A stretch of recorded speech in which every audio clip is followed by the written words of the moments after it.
conversations. So the map at the beginning here is of mapping your routes is mapping out the things you've got already. Experiences and the proof.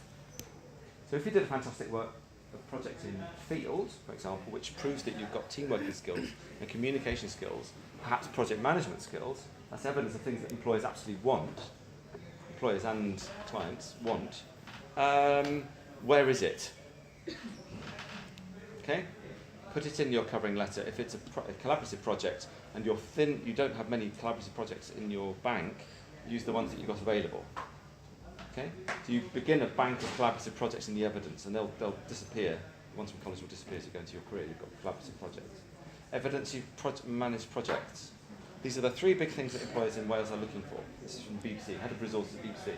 I said, what are people looking for? What's the shortfall in Wales among graduates? Communication, teamworking, project management. You're doing loads of it. You're in a communication degree, aren't you? So you've got plenty of evidence. Your portfolio, it's all the things you're talking about, your work, your dissertation, all of that is proof. Okay? Teamworking, you've done field. So you've got projects. If that was with external client, that's with a named organisation, it's a named project, it's a real thing, put it on the CV. Okay? From those projects, get testimonials, because as creative people, we rely on other people's proof, because we can't be qualified illustrator. We can't be qualified illustrator like a doctor. We haven't had to do a particular test or anything like that, but we have to rely on other people saying. So whenever you do a project, get feedback, get it in writing. If somebody says something really nice about your work, or would you mind just writing that down, or could you send me an email about that? And chase it up, because putting a load of testimonials at the end of your CV can be really helpful. I've done it. It's not a formal part of a CV, but you've created the environment. Just run a fantastic workshop, changed my life. Lovely. Put it down and it lasts there for a while. It can last about 5 years. That stuff. Yes. Okay. So what have I been? I've been a bit. I've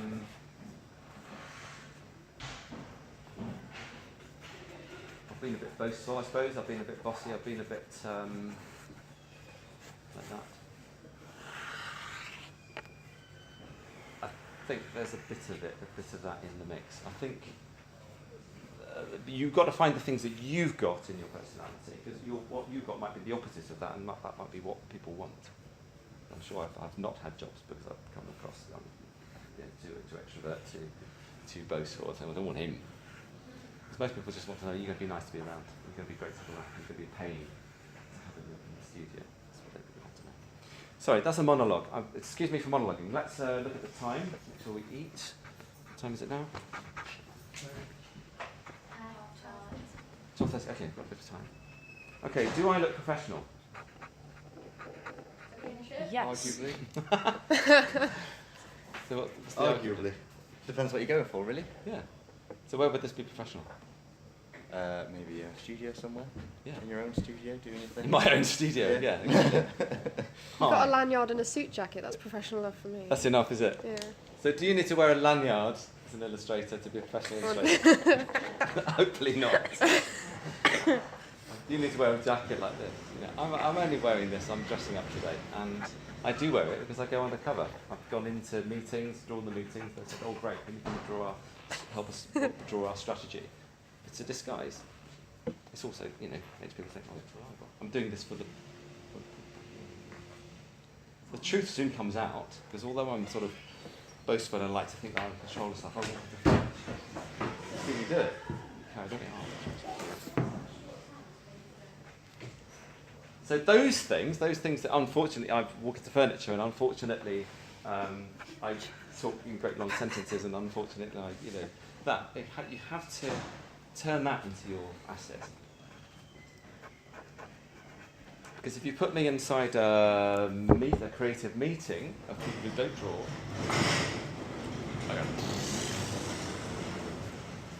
they go, wow. I had a client, I was late for the work, I couldn't do it. They come along like trolleys when you least expect them. A new job comes along, trying to teach them, I'm being paid to push the trolley. There's an opportunity to, oh God, I've got to do both at the same time. You have to,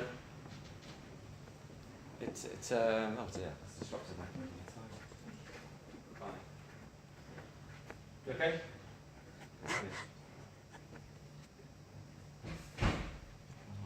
You've seen Groundhog Day? Yeah. Yeah. God. Because sometimes when it gets really busy, talk about multiple incomes and multiple tasks. Professionally, you might be a multitasker. You might be somebody who can do the Groundhog Day, where you save the guy out of the cat out of the tree, and you play the piano brilliantly, and you do that. So it's about finding. I would put money on it, maybe, that the things that your flaws or your perceived, the things that your weaknesses, actually you can turn into assets. Laziness is rocket fuel. It's creative rocket fuel. Laziness plus boredom, rocket fuel. Why the hell are we doing this for? What's the point? Why are we doing that? Let's do that instead. Oh yeah, that's a good idea. Genius. Fear, rocket fuel. Unless I get this, unless this, okay, rocket fuel, use it. Okay. I want to work, I want to live in a van.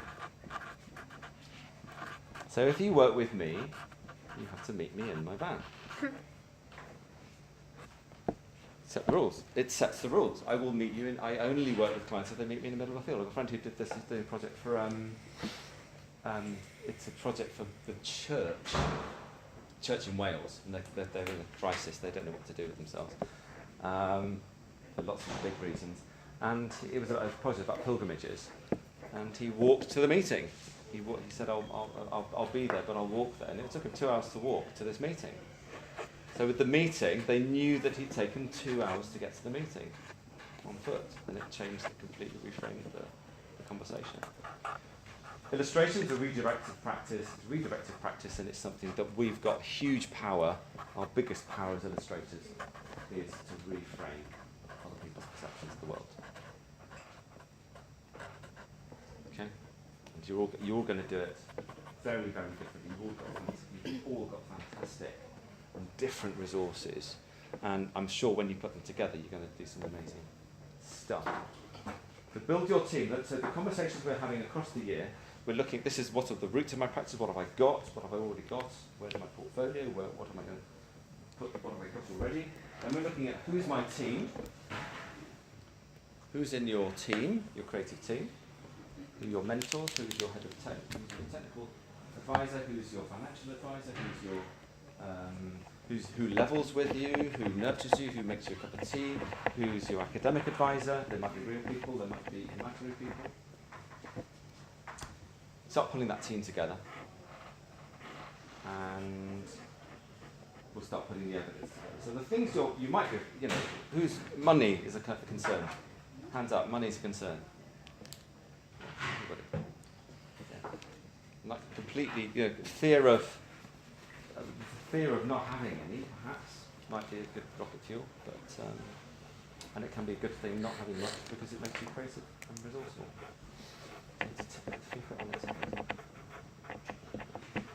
By the time you get to the degree show, and you're showing your solo misery portraits in the exhibition, or you're showing your